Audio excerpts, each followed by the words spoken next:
Wala pang 3 buwan matapos silang ikasal, pumanaw ang kanyang asawa. Nakiramay ang mga tao sa paligid at dinamayan ang nabiyudang asawa sa kanyang murang edad. Ngunit makalipas ang 2 taon, ang kanyang pangalawang asawa ay pumanaw din sa katulad na paraan at ang kanyang pangatlong asawa ay bigla ring namatay pagkatapos nilang ikasal. Ang lahat ng 3 asawa ng salarin ay namatay sa tabi ng iisang babae sa halos magkakatulad na sintomas at lahat ay hindi pa natatagalan matapos silang ikasal. Ang kuwentong ito na nagsimula sa isang lumang apartment sa Santa Rosa, Laguna noong huling bahagi ng dekada 1990 ay isang kaso na hindi pinagdudahan ng sinuman sa loob ng mahabang panahon. Noong mga panahong iyon, wala pang sistema para sa walang pasubaling pagsasagawa ng autopsiya sa mga biglaang pagkamatay. Ang teknolohiya sa pagsusuri ng lason sa mga labi na sinunog ay napakalimitado kumpara sa ngayon. Kapag pumirma na ang isang doktor sa death certificate, tapos na ang lahat, wala nang sinumang nag-iimbestiga pa. Ang pangalan ng babae ay Elena. Ipinanganak noong 1968. Wala pa siyang 30 taong gulang noon at tinagurian siyang sawing babae ng mga nasa paligid niya. Sinasabing malas siya sa mga lalaki. Ang mga nakakakilala sa kanya ay napapailing at naaawa, habang ang mga hindi nakakakilala ay nakikiramay.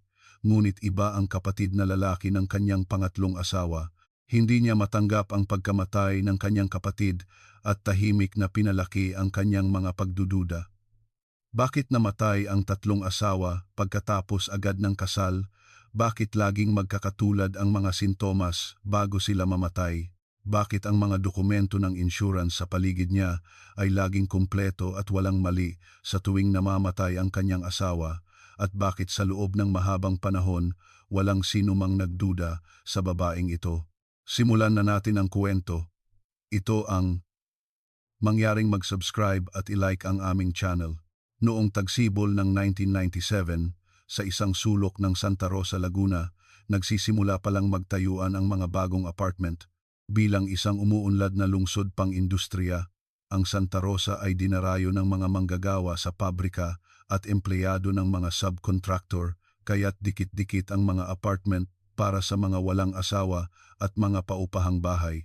Sa pagitan ng mga ito ay may maliliit na sari-sari store, karinderya at laundry shop, isang tipikal na pamayanan. Ang mga tao ay maagang pumapasok sa mga pabrika at umuuwing pagod sa gabi. Ito ay isang lugar kung saan hindi gaanong nakikialam ang mga tao sa buhay ng isa't isa. Si Elena Reyes ay lumipat sa ikalawang palapag ng isang apartment sa Santa Rosa noong Marso ng taong iyon. Siya ay 28 taong gulang at mag-isa. Tubong Cebu City, wala siyang anumang koneksyon sa Laguna. Ayon sa alaala ng mga kapitbahay, siya ay isang babaeng tahimik at maayos. Madalas daw siyang unang bumabati. Karaniwan ang kanyang itsura, ngunit palakaibigan siyang sumagot kapag kinakausap at naging malapit agad sa may-ari ng isang karinderya sa malapit. Nakilala niya ang kanyang magiging unang asawa, si Jose Santos, noong unang bahagi ng Abril ng taong iyon. Si Jose Santos ay ipinanganak noong 1965, isang ordinaryong manggagawa sa linya ng produksyon sa isang pabrika ng piyesa sa Santa Rosa. Bagamat matangkad at hindi pala salita, kilala siya bilang isang masipag na tao sa kanyang mga kasamahan. Matagal na siyang namumuhay mag-isa matapos mabigo sa kanyang unang kasal at sa edad na 32, iniisip na niya ang muling pag-aasawa. Nagkakilala sila sa pamamagitan ng isang kakilala sa kanilang lugar. Mula sa unang pagkikita, si Elena na ang masigasig, patotoo ng kakilalang nagpakilala sa kanila. Mabilis na umusad ang kanilang relasyon.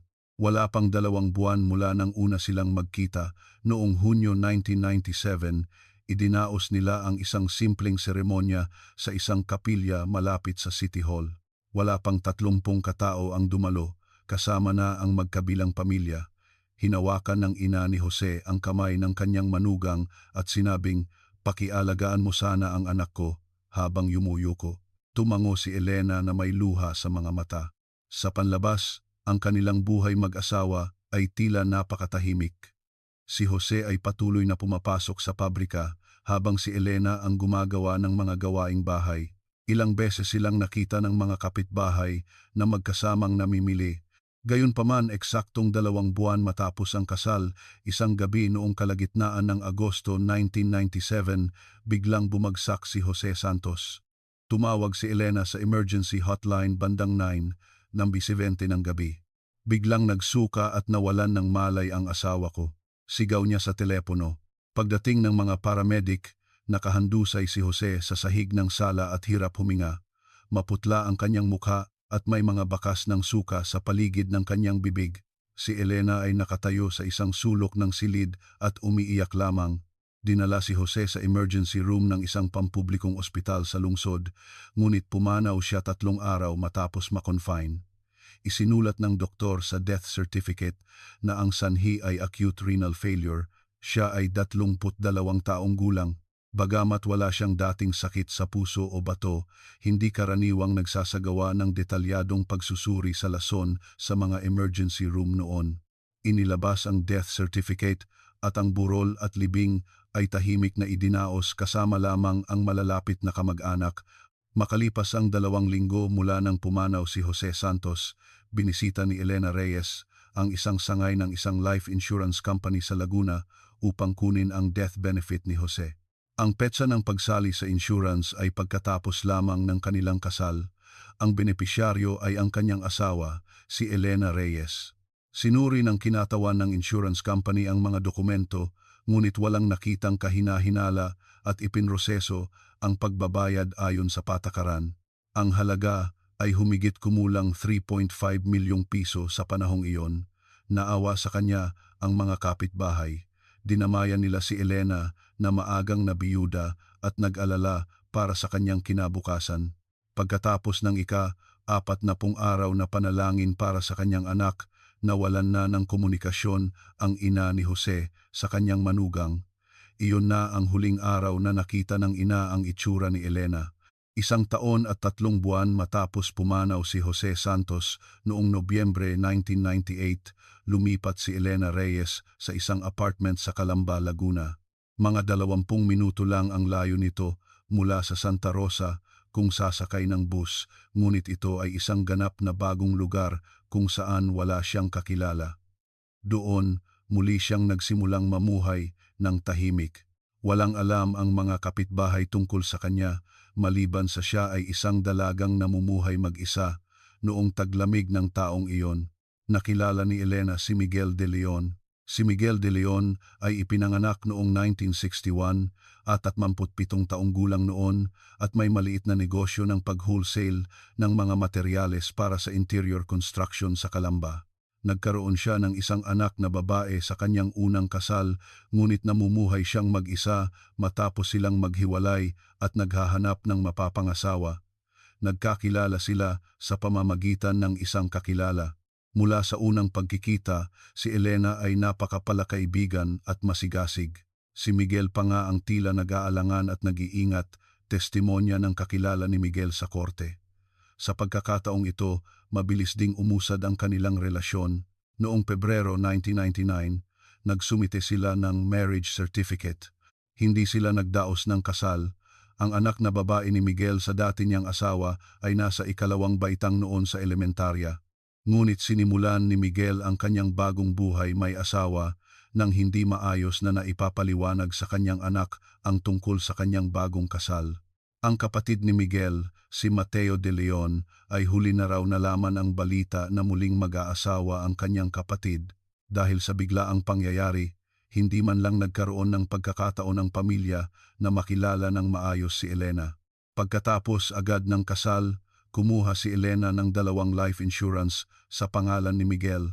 Ang isa ay may death benefit na 9 na milyong piso at ang isa naman ay may kasamang special provision para sa accidental death. Ang benepisyaryo sa parehong polisiya ay si Elena.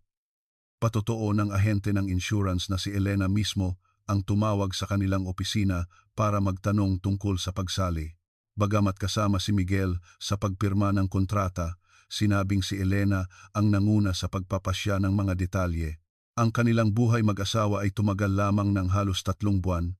Isang gabi noong huling bahagi ng Mayo 1999, Biglang bumagsak si Miguel dahil sa matinding pananakit ng tiyan at pagsusuka. Tumawag si Elena sa emergency at dinala si Miguel sa emergency room ng isang pampublikong ospital sa Calamba. Sinuri siya ng doktor bilang may sintomas ng gastroenteritis at inobserbahan habang binibigyan ng suwero.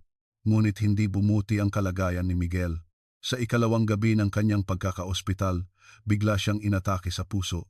Sa kabila ng masusing pagsisikap na isalba siya, hindi na muling nagkamalay si Miguel at binawian ng buhay. Siya ay 38 taong gulang.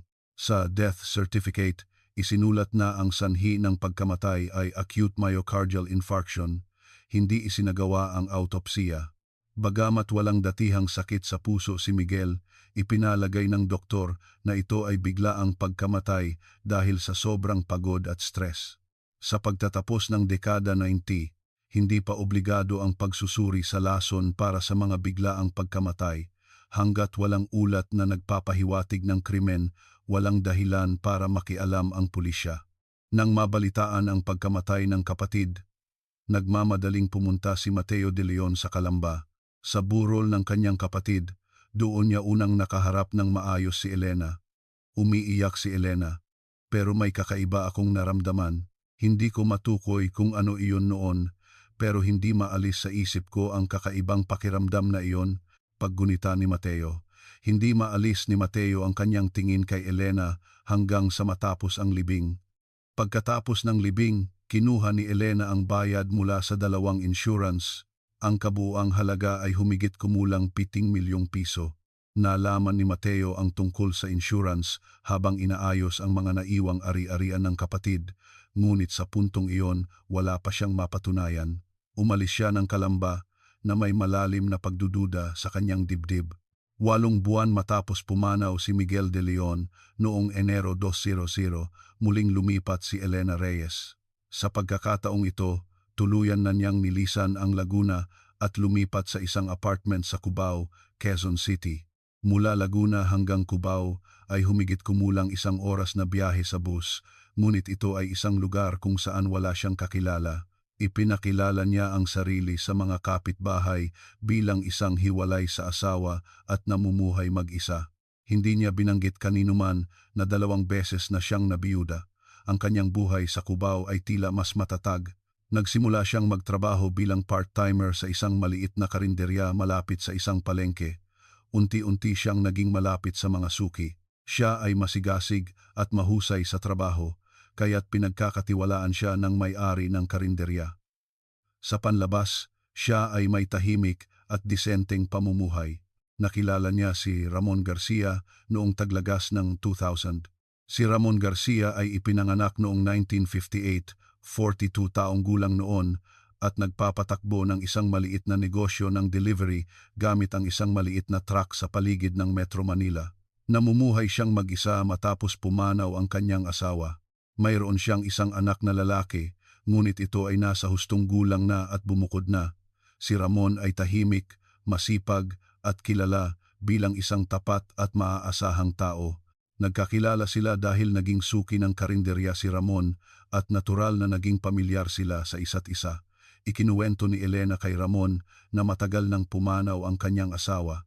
Nagsinungaling siya na minsan lang siyang nabiyuda. Hindi niya binanggit ang tungkol sa kanyang pangalawang asawa. Hindi nagduda si Ramon sa kanyang mga sinabi at dahil sa pakikiramay sa kaparehong sitwasyon, mabilis silang naging malapit. 4 na buwan matapos magsimula ang kanilang relasyon, noong Pebrero 2001, nagsumite sila ng marriage certificate. Nalaman ng anak ni Ramon, si Paulo Garcia, ang muling pag-aasawa ng kanyang ama sa pamamagitan ng telepono. Sinabi ni Paulo na gusto niyang makipagkita para personal na bumati, ngunit sinabi ng kanyang ama na abala ito at sa susunod na lang. Hindi na dumating ang susunod na lang na iyon. Pagkatapos agad ng kasal, muling nagmadali si Elena na ayusin ang kontrata ng insurance. 3 life insurance ang kinuha sa pangalan ni Ramon na may kabuuang death benefit na humigit kumulang 10 milyong piso. 2 magkaibang ahente ng insurance ang nagbenta ng mga produkto mula sa magkaibang kumpanya, ngunit pareho silang nagpatotoo na si Elena ang direktang tumawag sa kanila para mag-apply Alam ni Ramon na may kinakaltas na bayad para sa insurance, ngunit hindi siya gaanong nakialam sa mga detalye. Iniisip niyang maayos na pinamamahalaan ng kanyang asawa ang kanilang pananalapi. Noong unang bahagi ng Mayo 2001, biglang nagreklamo si Ramon na masama ang kanyang pakiramdam at lumiban sa trabaho. Noong una, sinabi niyang masama ang kanyang tiyan at namamanhid ang kanyang mga kamay at paa. Sinabi ni Elena na dahil lang iyon sa sobrang pagod at gumawa ng isang inuming pampalakas at si Ramon ay nagpahinga sa bahay. Sa ikalawang araw, biglang lumala ang kalagayan ni Ramon. Kumalat ang pamamanhid sa buong katawan at naging mabilis ang kanyang paghinga.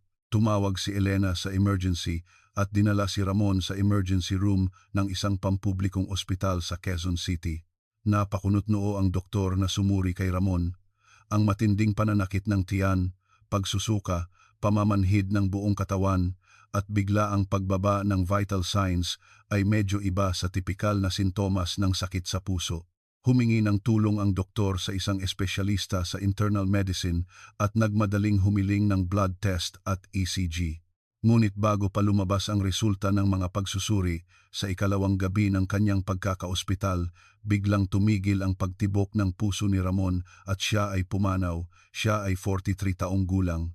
Sa death certificate, isinulat na ang sanhi ng kamatayan ay unexplained acute cardiopulmonary failure.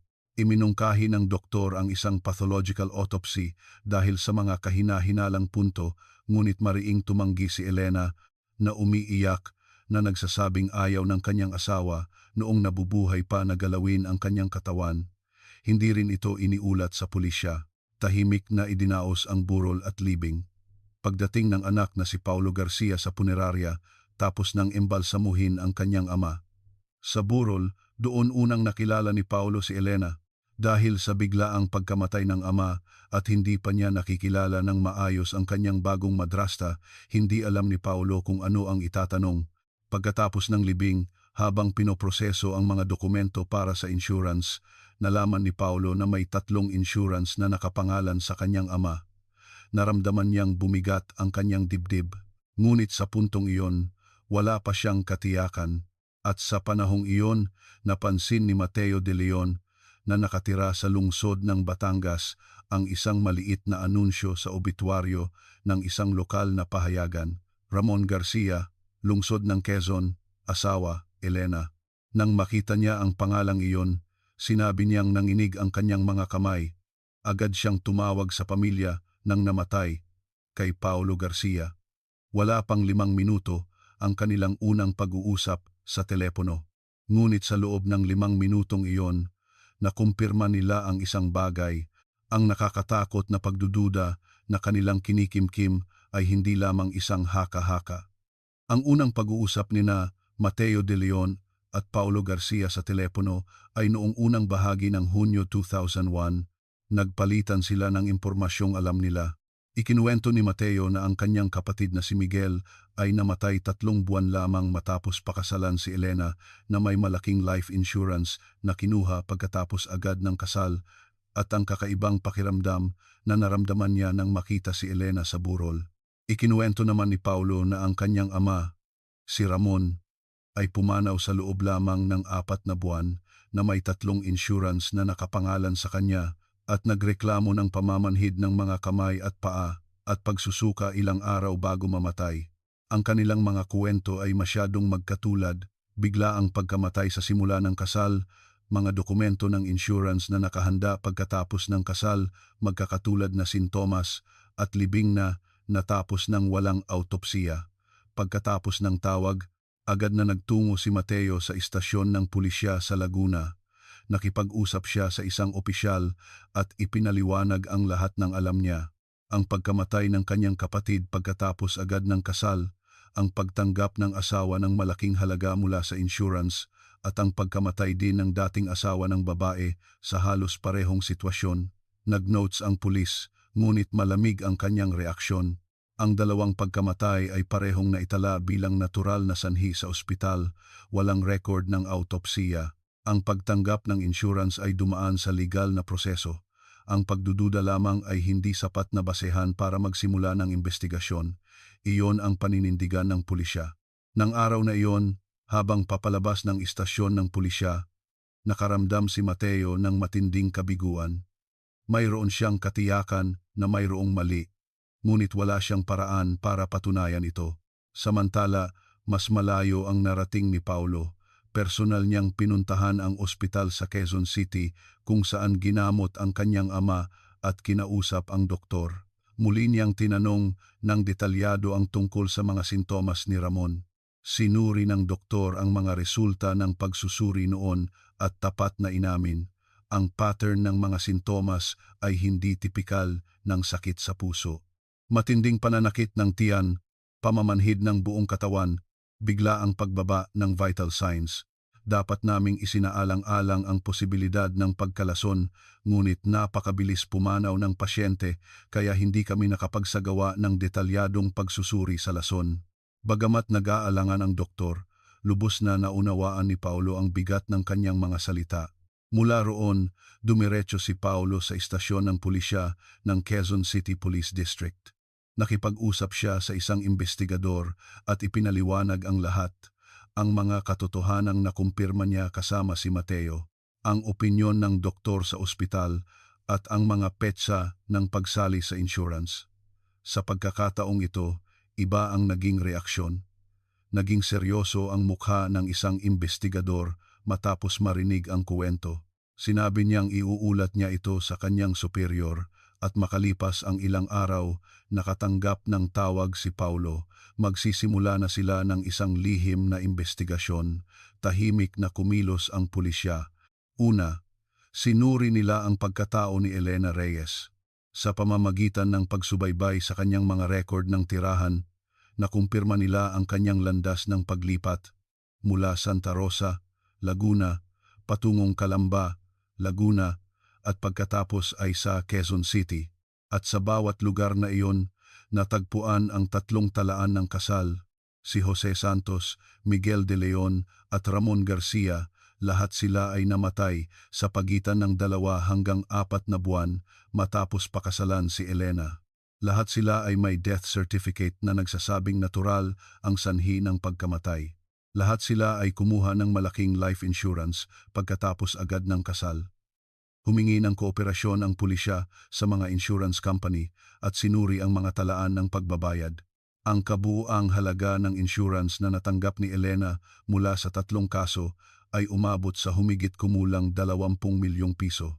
Sa pagtatapos ng dekada 90 at simula ng 2000s, iyon ay isang halagang aabutin ng ilang dekada ng pagtatrabaho para sa isang manggagawa sa pabrika o driver ng delivery. Sinubaybayan din ng investigasyon ang mga transaksyong pinansyal ni Elena matapos matanggap ang insurance.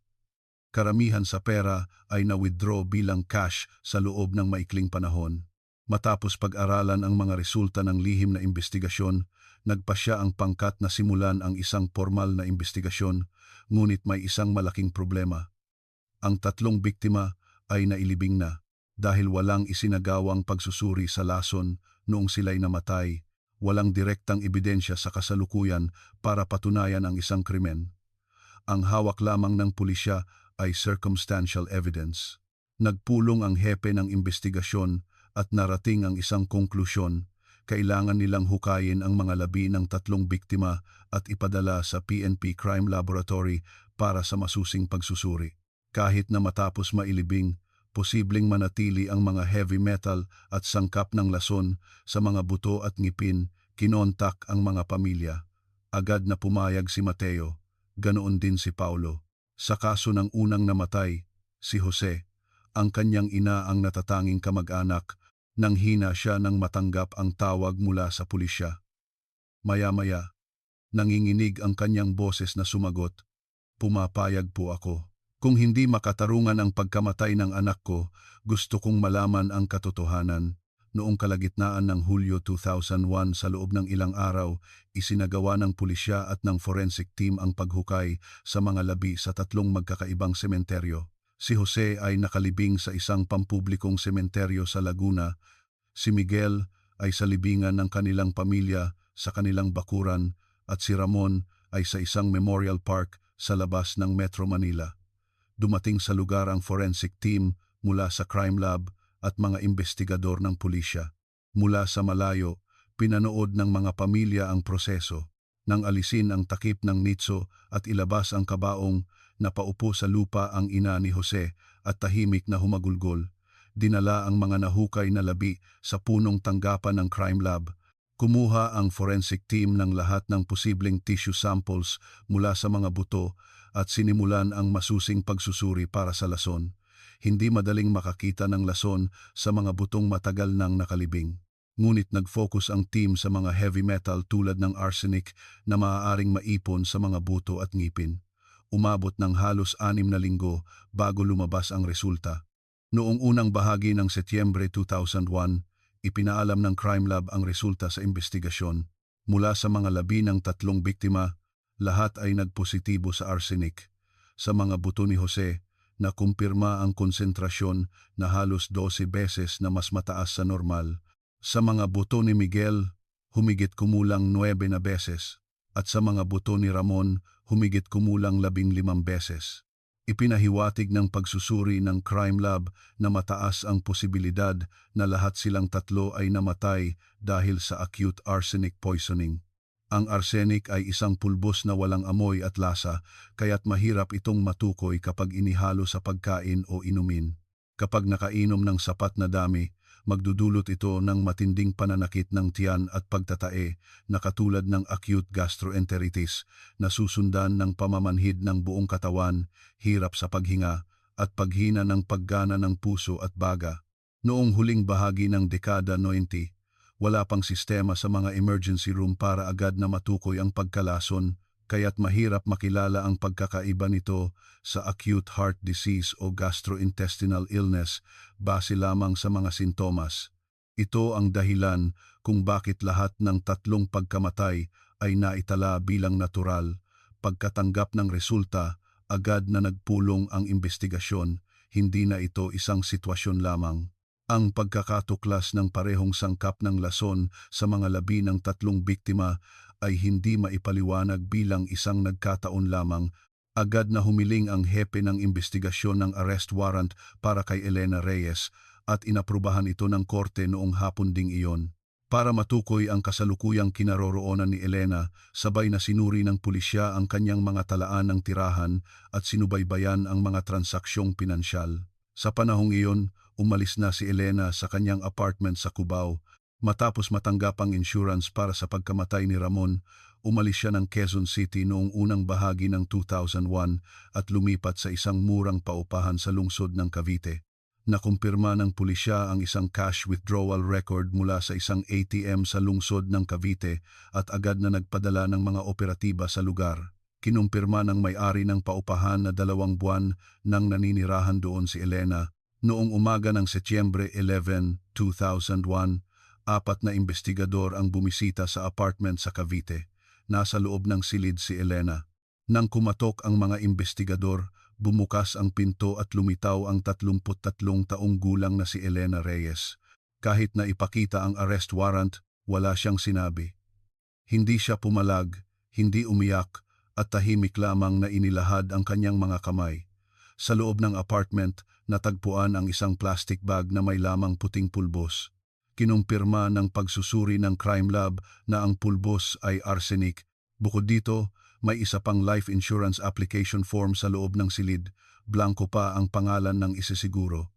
Habang tinitingnan ang application form, sinabi ng hepe ng investigasyon, kung nahuli tayo ng kaunti, maaaring may pang-4 na biktima. Nakarating sa mga pamilya ang balita ng pag-aresto. Nang matanggap ni Mateo ang tawag, sandali siyang hindi nakapagsalita. Nang marinig ni Paulo ang balita, agad siyang nagmaneho mula Quezon City patungo sa istasyon ng pulisya sa Cavite. Ang ina ni Jose ay umupo sa harap ng altar ng kanyang anak at sa wakas ay humagulgol ng malakas. Kung dahil ba sa katarungang nakamit o dahil ngayon lang nag-sink in ang lahat, hindi niya alam, ngunit matagal siyang umiyak. Pagka-aresto kay Elena, pumasok ang investigasyon sa isang bagong yugto. Dinala siya mula Cavite patungong Quezon City at ikinulong sa detention facility ng Quezon City Police District. Nagsimula ang unang interogasyon noong hapon ding iyon. Sunod-sunod na tinanong ng mga investigador ang tungkol sa pagkamatay ni na Jose, Miguel at Ramon. Noong una, itinanggi ni Elena ang lahat ng paratang. Lahat sila ay namatay sa sakit. Wala akong ginawa. Tungkol sa puting pulbos na natagpuan sa kanyang silid, iginiit niyang ito ay lason sa daga na binili niya. Hindi natinag ang mga investigador. Inilatag nila ang resulta ng pagsusuri ng crime lab, ang konsentrasyon ng arsenic na nakita sa 3 labi, ang nakalalasong epekto ng arsenic at ang ulat na nagpapatunay na ang pulbos na natagpuan sa kanyang silid ay may parehong sangkap. Isa-isa itong inilagay sa mesa. Tinitigan ni Elena ang mga ulat at nanahimik. Nang tanungin ulit kung saan niya nakuha ang arsenic, hindi siya sumagot. Sa ikalawang araw ng interogasyon, nag-focus ang team sa mga kontrata ng insurance.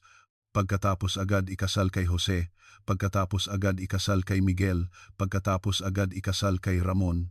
Nakuha na nila ang testimonya ng mga ahente ng insurance na si Elena ang nanguna sa pag-aayos ng mga kontrata.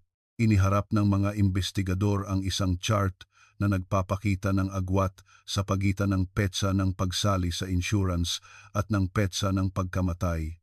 Namatay si Jose 61 araw pagkatapos sumali sa insurance, si Miguel ay 60-40 na araw at si Ramon ay 61 araw. Lahat ay humigit kumulang 2 buwan. Tiningnan ni Elena ang chart at yumuko. Sinabi ng investigador, kapag 3 beses nangyari ang isang nagkataon, hindi na iyon matatawag na nagkataon. Hindi pa rin tumugon si Elena sa mga salitang iyon. Sinabi ng mga investigador na naramdaman nilang ang kanyang pananahimik ay hindi pagtanggi o pag-amin, kundi isang bagay na iba. Mahirap ipaliwanag kung ano iyon, ngunit kahit ang mga veteranong investigador na dekada na sa serbisyo ay nagsabing, ngayon lang kami nakakita ng ganyang klasing tao.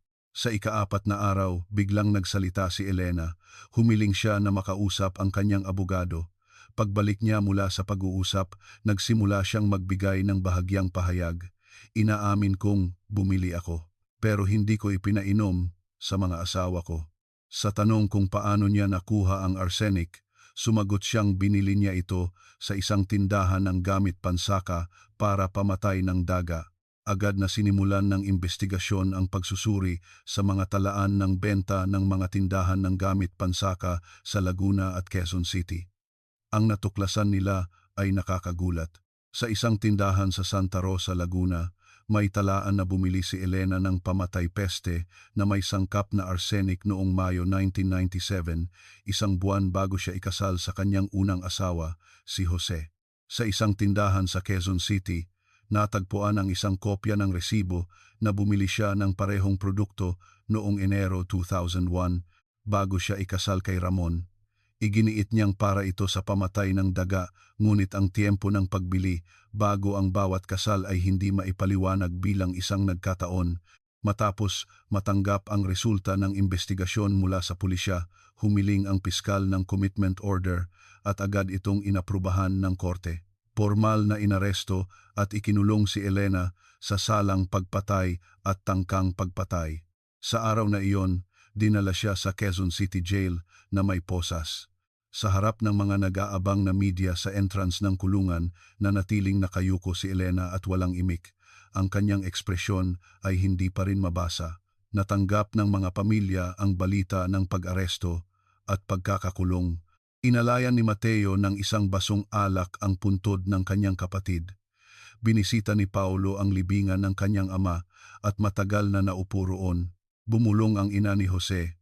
Kung buhay lang ang anak ko, 36 na sana siya ngayon. Habang sinasabi iyon, hindi siya tumawa o umiyak. Nakatingin lang siya sa malayo. Ang unang paglilitis kay Elena Reyes ay nagsimula noong Marso 2002 sa Quezon City Regional Trial Court. Ang korte ay binubuo ng 3 hukom, kasama ang presiding judge. Sinampahan siya ng piskal ng 3 kaso ng pagpatay at 1 kaso ng tangkang pagpatay. Ang kasong tangkang pagpatay ay batay sa circumstantial evidence, ang blankong insurance application form na natagpuan sa kanyang apartment na nagpapahiwatig na naghahanda siya para sa ika-4 na biktima. Nang humarap sa korte, Maayos na nakatali ang buhok ni Elena at nakasuot ng kulay abong damit. Puno ang upuan ng mga kamag-anak ng mga biktima at mga taga-media. Sa unang pagdinig, ganap niyang itinanggi ang mga paratang.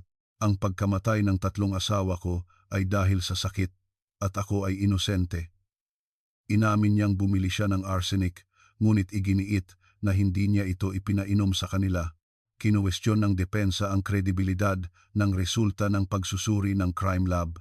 Iginiit nila na ang arsenic na natagpuan sa mga butong matagal nang nakalibing ay maaaring nagmula sa lupa sa paligid. Ang argumento nila ay ang arsenic ay isang elementong natural na matatagpuan sa kalikasan at maaaring makita sa ilang uri ng lupa. Agad na tumutol ang piskal. Ipinaliwanag nila na kumuha rin ng soil samples ang forensic team mula sa paligid ng mga libingan para suriin at lahat ng konsentrasyon ng arsenic sa lupa ay nasa normal na antas. Ang katotohanan ang konsentrasyon sa mga buto ay kapansin-pansing iba sa lupa sa paligid ay malakas na nagpapahiwatig na ito ay naipon sa loob ng katawan at hindi mula sa labas. Ipinakita rin bilang ebidensya ang opinyon ng mga eksperto na ang mataas na konsentrasyon ng arsenic sa loob ng mga buto at ngipin ng 3 biktima ay nagpapatunay ng mabilis na pag-inom ng malaking dosis o acute poisoning. Sa ikalawang pagdinig, 2 ahente ng insurance ang tumestigo. Ang una ay ang ahenteng nagbenta ng insurance sa pangalan ni Miguel. Si Elena po ang unang tumawag sa opisina at nagsabing gusto niyang kumuha ng death insurance para sa kanyang asawa. Tinanong niya kung magkano ang pinakamalaking halaga na maaring matanggap sa pagkamatay, testimonya niya. Ang pangalawa ay ang ahenteng nagbenta ng insurance sa pangalan ni Ramon. Si Elena din po ang unang kumontak at sa proseso ng kontrata, mas masigasig pa si Elena kaysa kay Ramon, testimonya niya. Parehong sinabi ng 2 ahente na bagamat hindi sila nagduda noon, sa pagbabalik tanaw, tila nakatuon lamang siya sa halagang matatanggap mula sa simula. Sa ikatlong pagdinig, naglabas ang piskal ng isang hindi inaasahang karagdagang ebidensya. Ito ay isang bagong katotohanan na natuklasan habang iniimbestigahan ang kanyang pinagmulan sa Cebu City. Nalaman na bago makilala ang unang asawa sa Laguna, si Elena ay nagkaroon na ng isang kasal sa kanyang bayan sa Cebu. Ang lalaki ay si David Lim, isang empleyado sa isang maliit na kumpanya sa Cebu City. Nagpakasal sila noong 1995, ngunit si David ay namatay 3 buwan lamang matapos ang kasal dahil sa biglaang matinding pananakit ng tiyan at pagsusuka. Itinala ang sanhi ng kamatayan bilang acute heart failure, hindi isinagawa ang autopsiya. Sa kaso ni David, ang kanyang mga labi ay nailibing na sa isang lumang communal na libingan ng pamilya at nahalo na sa iba pang mga buto, kaya't imposibleng matukoy at suriin ang kanyang mga labi. Ngunit malinaw na naaalala ng ina ni David ang nangyari. Nang gabing biglang bumagsak ang anak ko, pagkatapos niyang uminom ng sinigang na niluto ni Elena. At habang naka-confine ang anak ko sa ospital, tumatawag si Elena sa insurance company para kumpirmahin ang status ng life insurance, sabi niya. Inamin ng ina ni David na nagtaka siya noon, ngunit kinumbinsi niya ang sarili na marahil ay nag-aalala lang ang kanyang manugang. Iyon ang pinakamalaking pagsisisi sa buhay ko, sabi ng ina. Pinag-isipan ng piskal na isama ang kaso ni David sa mga paratang, ngunit dahil hindi masuri ang mga labi at walang direktang ebidensya, napagdesisyonan na mahirap isampa ang kasong pagpatay batay lamang sa testimonya ng saksi. Sa huli, hindi isinama ang kaso ni David sa mga formal na sakdal. Napaupo sa sahig ng pasilyo sa labas ng korte ang kanyang ina nang marinig ang balita at matagal bago nakatayo. Sa buong paglilitis, nanatiling walang ekspresyon si Elena. Kahit na nagbibigay ng kanilang saloobin ang mga pamilya ng biktima, kahit na tumetestigo ang mga saksi, kahit na detalyadong ipinapaliwanag ng forensic expert ang paghihirap mula sa pagkalason sa arsenic, hindi nagbago ang kanyang ekspresyon. Sinabi ng mga pamilya na ang kawalan ng ekspresyon na iyon ang pinakamahirap tiisin, mas nakakatakot pa kaysa sa pagsabog sa galit o pag-iyak ang mukha na tila walang nararamdaman. Noong Nobyembre 2002, Idinaos ng Quezon City Regional Trial Court ang pagbaba ng hatol kay Elena Reyes. Sandaling nanahimik ang presiding judge bago basahin ang hatol. Napakatahimik ng courtroom na halos hindi marinig ang paghinga. Magkakatabing nakaupo ang ina ni Jose, si Mateo, at si Paulo. Hindi sila nag-usap at nakatingin lamang sa harapan. Hinatulan ng hukom si Elena Reyes ng habambuhay na pagkabilanggo. Ang tatlong kaso ng pagpatay laban kina Jose, Miguel at Ramon ay napatunayang may sala. Sa dahilan ng hatol, sinabi ng hukom, ang akusado, para sa layuning pinansyal, ay inabuso ang tiwala sa loob ng isang kasal at paulit-ulit na gumawa ng pagpatay. Ang paraan ng krimen ay planado at tuso. At pagkatapos ng krimen, hindi siya nagpakita ng tunay na pagsisisi. Ang kasong tangkang pagpatay ay ibinasura dahil walang natukoy na direktang biktima. Habang binabasa ang hatol, nakayuko si Elena. Kahit nang umalingaw sa korte ang salitang habambuhay na pagkabilanggo, hindi nagbago ang kanyang ekspresyon. Nang sabihin ng abogado na iaapela nila ang desisyon, tumango lamang si Elena. Mula sa mga upuan, may narinig na mahinang hikbi. Ito ay mula sa ina ni Jose. Pinagtibay din ng Court of Appeals ang hatol ng mababang hukuman. Ang pagkuwestiyon ng depensa sa kredibilidad ng pagsusuri ng crime lab ay ibinasura rin sa apela. Noong 2004, ibinasura ng Korte Suprema ang apela at naging pinal ang hatol na habambuhay na pagkabilanggo. Inilipat si Elena sa Correctional Institution for Women sa Mandaluyong at doon sinimulan ang kanyang sentensya, ngunit hindi doon natapos ang kaso. Matapos magsimula ang kanyang sentensya, unti-unting lumabas ang mga bagong katotohanan tungkol kay Elena. Ito ay mga bahaging hindi ganap na nakumpirma sa proseso ng investigasyon. Bukod kay David Lim ng Cebu, may 2 pang kaso na naiulat sa pulisya kung saan ang mga lalaking nakarelasyon ni Elena ay biglang naospital dahil sa pananakit ng tiyan at pagsusuka. Ang isang kaso ay noong nasa Laguna siya at ang isa ay bago siya lumipat sa Quezon City. Sa parehong kaso, nakarecover ang mga lalaki at naitala ang insidente bilang food poisoning. Parehong sinabi ng 2 lalaki na bigla na lang nawalan ng komunikasyon si Elena habang sila ay magkarelasyon. Nagsagawa ng karagdagang investigasyon ang pulisya batay sa impormasyong ito, ngunit hindi ito umabot sa pagsasampa ng kaso dahil sa prescription period at kakulangan ng ebidensya. Ang 2 lalaki ay mayroon ng sariling buhay at ayaw nang ungkatin pa ang mga nakaraang pangyayari. Sa huli, tinapos ng investigasyon ang karagdagang pagsisiyasat. Kung bakit ginawa ni Elena ang ganoong kalupitan ay hindi naging malinaw kahit sa proseso ng paglilitis. Dahil hindi niya inamin ang pagpatay hanggang sa huli, wala ring pahayag tungkol sa motibo. Itinuring ng piskal na ito ay isang planadong krimen para sa pera at tinanggap din ng korte ang hatol na iyon. Ngunit sa labas at loob ng korte, mayroon ding ibang mga pananaw. May mga pagsusuring nagsasabing si Elena, na lumaki sa matinding kahirapan, ay nagkaroon ng obsession sa pera. Mayroon ding opinyon mula sa mga psychiatrist na naghihinala ng antisocial personality disorder batay sa paulit-ulit na pattern ng krimen. Ngunit tinanggihan ni Elena ang psychiatric evaluation sa panahon ng paglilitis kaya't walang opisyal na diagnosis na naibigay. Sa kasalukuyan, taong 2026, si Elena Reyes ay nasa bilangguan pa rin. Mahigit 20 taon na ang lumipas mula nang maging pinal ang kanyang hatol na habambuhay na pagkabilanggo. Sinasabing ilang beses na siyang sumailalim sa pagsusuri para sa parole, ngunit laging itong tinatanggihan dahil sa kabigatan ng krimen bilang ng mga biktima at kawalan ng pagsisisi.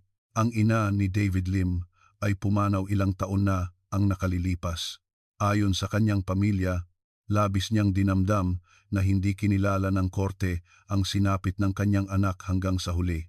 Ang kasong ito ay naging isang mahalagang punto ng pagbabago sa kasaysayan ng batas sa Pilipinas.